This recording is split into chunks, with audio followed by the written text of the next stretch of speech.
What is going on, YouTube? This is post-recording Brandon in my hoodie and glasses chilling. Just want to let you know we just got done with a long match review conversation with the man, Joe Tweeds.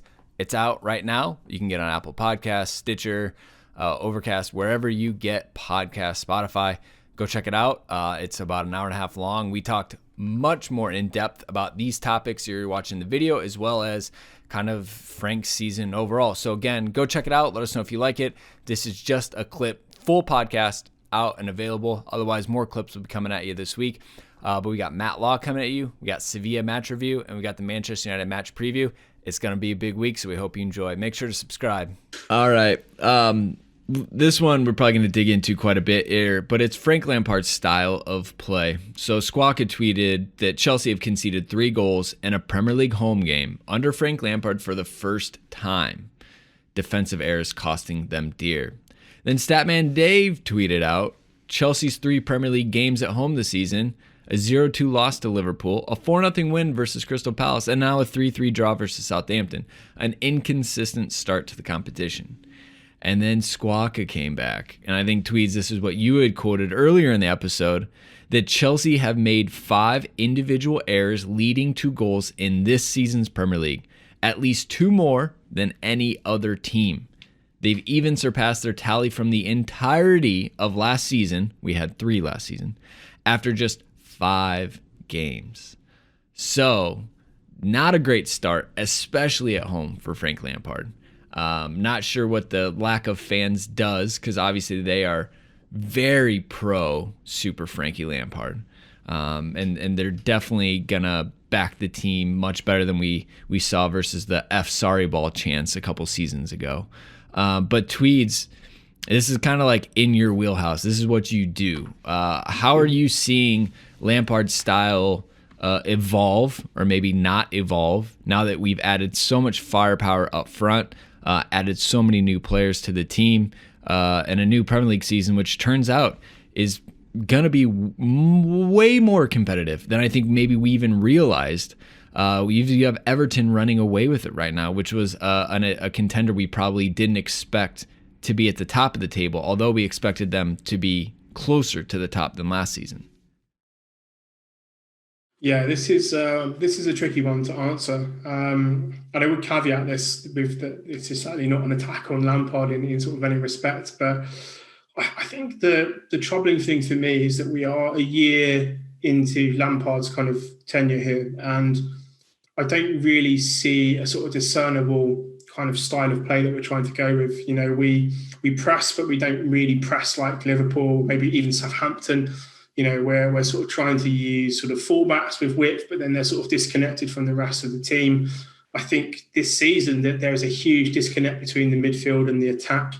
And I think that we're probably incredibly reliant on sort of individual skill or ingenuity to score goals. You look at sort of Werner's goals yesterday, sort of Pulisic's great little movement and Havertz and the sort of the Werner combination of play. A lot of goals this season have been from just really top-class pieces of play. And I think in the past, I've often sort of spoken about how Lampard has moved away from kind of circuit-oriented football or sort of patterns of play that we've seen under Antonio Conte, that we saw under Maurizio Sarri, and this almost kind of three-form style that you have. I don't know if it's really helping the team at this point in time. And the reason I sort of say that is if you look at yesterday, when Southampton figured out the sort of plan A, Jorginho dropping in between the centre-backs, this kind of 3-4-2-1 shape playing out from the back in that respect, as soon as they put us under pressure, the entire system collapsed. And one of the strengths of having this structured style of play is that the guys in possession or the entire team has a number of ways or a number of set patterns to relieve pressure, to move the ball up the pitch. And I think that for me is probably the thing that I'm a little bit concerned about, is that we've gone from maybe having a bit too much structure to having almost no structure at all. And I don't see that there being like a real pattern of how we progress the ball up the pitch. I don't see us having a sort of real set attacking pattern. And the sort of question then stems to, you know, whether the squad is good enough technically to play this style of football. And I think what I'm seeing is, if I sort of compare someone like Lampard to, let's say, Mikel Arteta at Arsenal, Arteta has come from the Spanish tiki-taka style of school. He's been under Guardiola, yet he has adopted a level of pragmatism at Arsenal that has seen them play five at the back, sit incredibly deep, play on the counter-attack, use their pace to their advantage. And this pragmatic approach, okay, they're not setting the world on fire, but they're not getting smashed by City 6-0. They're not as soft as what we've seen in a couple of years. And I think Lampard, maybe my biggest critique of him is I feel he's a little bit style over substance in some respect, that he wants to be perceived as this sort of good manager who's doing things the right way, he wants to encourage right football, rather than looking at the players he's got and adopting a more pragmatic point of view. Yesterday, when we saw the team under intense pressure, the awkwardness and the level of discomfort that Zuma, Christensen and Azpilicueta in particular had shifting the ball between them was tangible. It was palpable to see how uncomfortable, particularly Aspi, was under pressure when he was receiving the ball. It felt like yesterday all that we did was we shifted the ball from Zuma to Jorginho to Azpilicueta, and then Aspi just sort of went nowhere. And Southampton, they didn't really do much in terms of creation. They just put us under pressure. And that, for me, is the biggest sort of kind of worrying sign, is that they're not really doing much to create chances. All they're doing is just being more intense. We saw them up the intensity level. And I think a little bit that this is something that I've been kind of working over for maybe the past couple of months, is that I think when you look at the coaching staff at Chelsea, that there is such a lack of diverse experience in the team. I don't think when you look at Joe Edwards, Jody Morris, that while they're incredibly talented coaches, they all essentially have the same school of thought when it comes to football. If you listen to a podcast with Graham Hunter with Jody Morris, he's a huge advocate of Pep Guardiola. Joe Edwards incredibly similar. Lampard, I think, is very, very much looking to play that kind of football. And when you have guys who have cut their teeth in Chelsea's academy as coaches, they have the best players, they have the best talent. They don't have to really worry about structuring the team defensively. What do we do when we turn over the ball? All of their coaching patterns and the majority of their coaching work is how do we break down teams with the ball in possession. It's why when you look at Chelsea centre-back, every one of Chelsea's centre-back in the academy could go and play midfield in the Championship because they're all so good on the ball.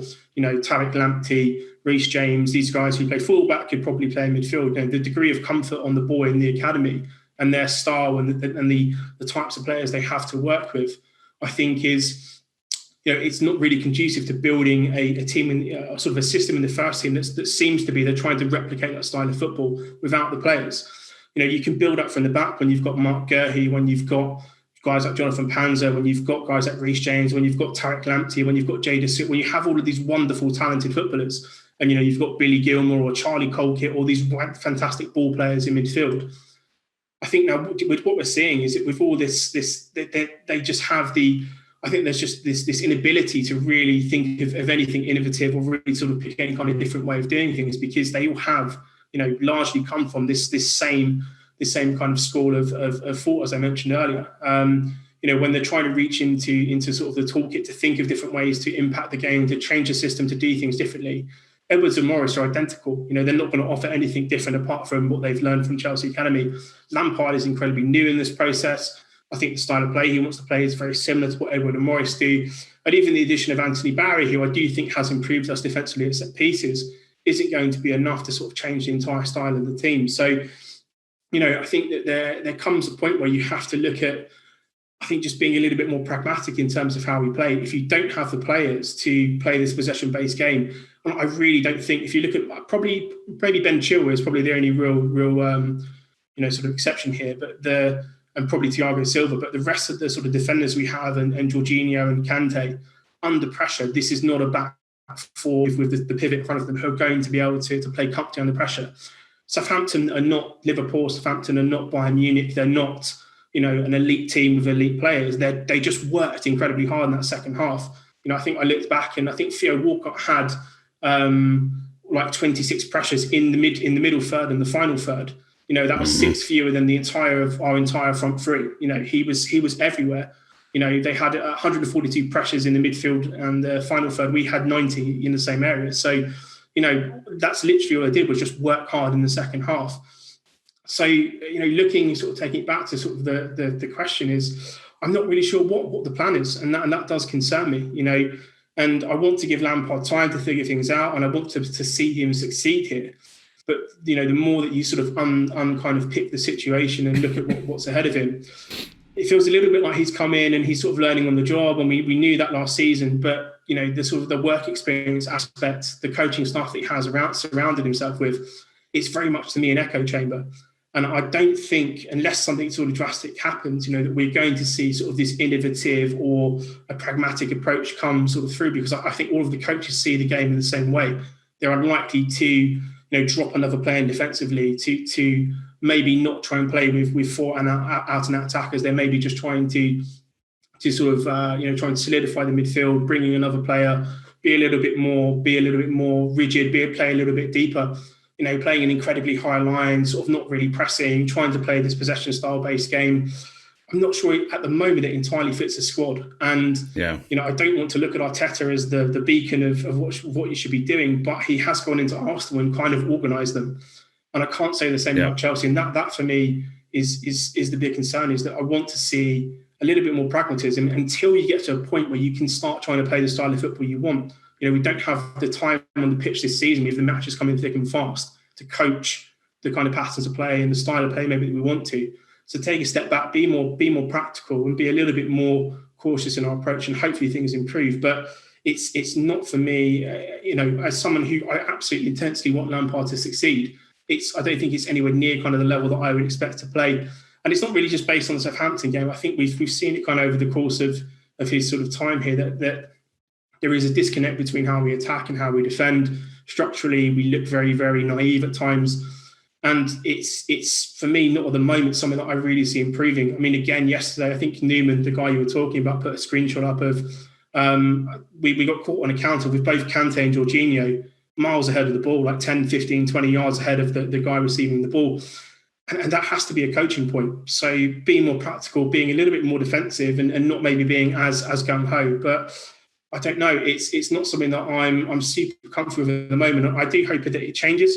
But we've all sort of worked in business, and we know how teams work and how team dynamics work. If you have the same people and they have the same approach and the same mental sort of models to deal with things, you're very unlikely to generate that innovation that can lead to change. So it's going to be a tricky one for him. I would love to see him get a more experienced hand in to help shape some of his ideas, but it's a question of how quickly that's going to happen. But I'm just not seeing the same, let's say, or not seeing enough kind of development, apart from the fact we've added in a lot of better players this season, to really suggest that this is going maybe as quickly as I think some people would hope.